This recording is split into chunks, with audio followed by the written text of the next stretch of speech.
ಹಲಸಿನ ಹಣ್ಣಿನ ಅಡ್ಡೆ ರೆಡಿ ಆಯಿತು. ಇನ್ನು ತಿನ್ನುವುದೊಂದೇ ಬಾಕಿ. ನೋಡಿ, ಪಚ್ಚಿ ತೆಗಿತಾ ಇದ್ದೇನೆ ಅಡ್ಡೆ ಮಾಡಲಿಕ್ಕೆ.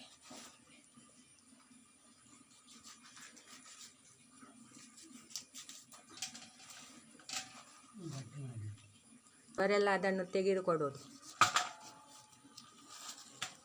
ಗಟ್ಟಿ ಎಲ್ಲ ಚೆಂದ ಆಗ್ತದಂತ ಇವತ್ತು ಗಟ್ಟಿ ಮಾಡುವ ಅಂತ.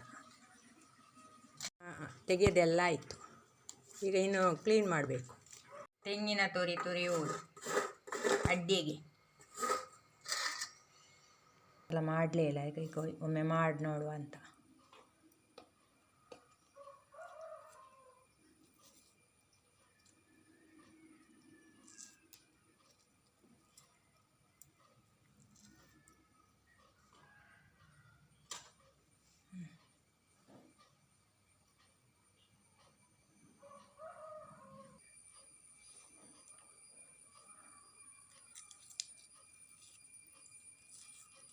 ನಾನು ಮತ್ತು ನನ್ನ ಮಗಳು ಈಗ ಇಬ್ಬರು ಸೇರಿ ಕ್ಲೀನ್ ಮಾಡೋದು. ಈಗ ಅವರಿಗೆ ಶಾಲೆಗೆ ರಜೆ ಅಲ್ಲ.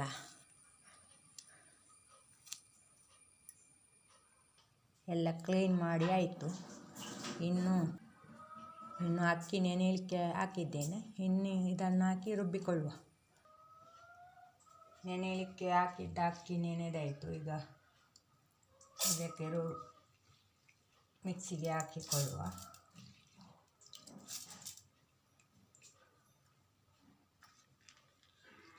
ನಾನೊಂದು 2-3 ಮೆಣಸು ಹಾಕ್ತೇನೆ. ಮತ್ತು ಸ್ವಲ್ಪ ಜೀರಿಗೆ ಮತ್ತು ಕಾಳು ಮೆಣಸು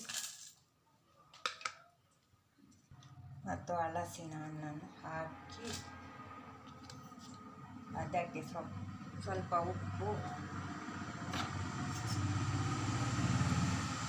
ನೀರು ಹಾಕಿ ರುಬ್ಬಿಕೊಳ್ಳುವ.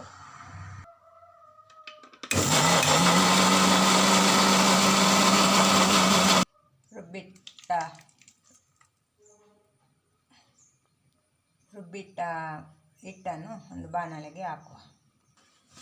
ಎಲ್ಲ ಹಿಟ್ಟು ರುಬ್ಬಿ ಆಯಿತು.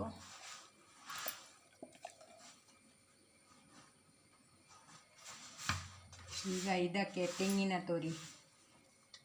ಸ್ವಲ್ಪ ತೆಂಗಿನ ತುರಿ ಮತ್ತು ಸ್ವಲ್ಪ ಕಟ್ ಮಾಡಿದ ತೆಂಗಿನಕಾಯಿಯನ್ನು ಅದು ಕೂಡ.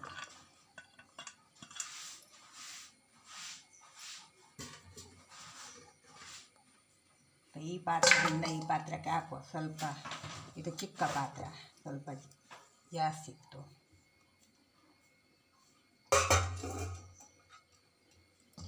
ಇದನ್ನೆಲ್ಲ ಹಾಕಿ ತಿರುಗಿಸುವುದು.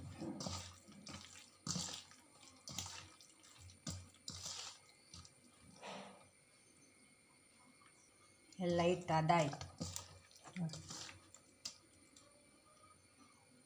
ನೋಡಿ, ತೆಕ್ಕಿದ್ದು ಎಳೆ ಇದನ್ನು ಒರೆಸಿ ಎಲ್ಲ ಇಟ್ಟಿದ್ದೆವು. ಈಗ ಈ ಎಳೆಗೆ ಎಲೆಗೆ ಈ ಹಿಟ್ಟನ್ನು ಹಾಕೋದು. ಹಾಕಿ ಮಡಚಿಡುದು. ತೆಕ್ಕಿದ್ದ ಎಳೆ ತುಂಬ ಚೆಂದ ಆಗ್ತದಂತ ಹೆಚ್ಚಿನವರು ತೆಕ್ಕಿಯ ಎಲೆಯಿಂದಲೇ ಕಟ್ಟಿ ಇಡುವುದನ್ನು ನೋಡಿ. ಈ ಥರ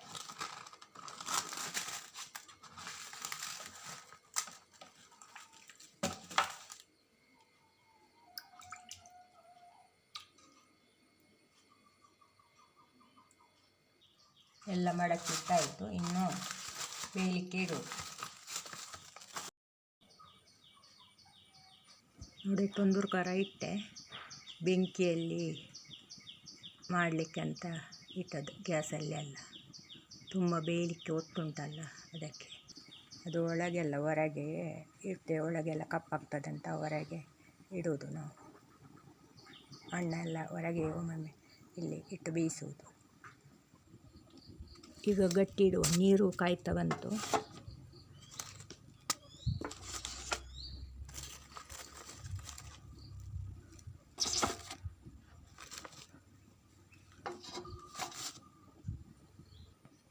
ಈಗ ಮುಚ್ಚುವ.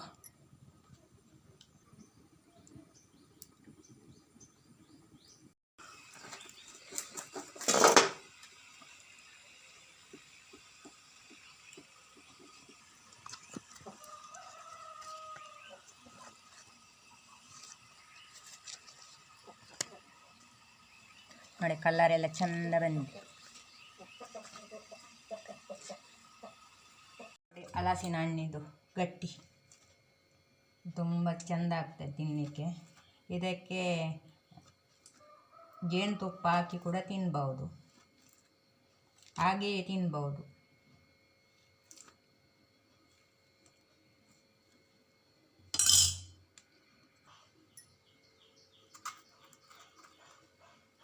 ನೋಡಿ,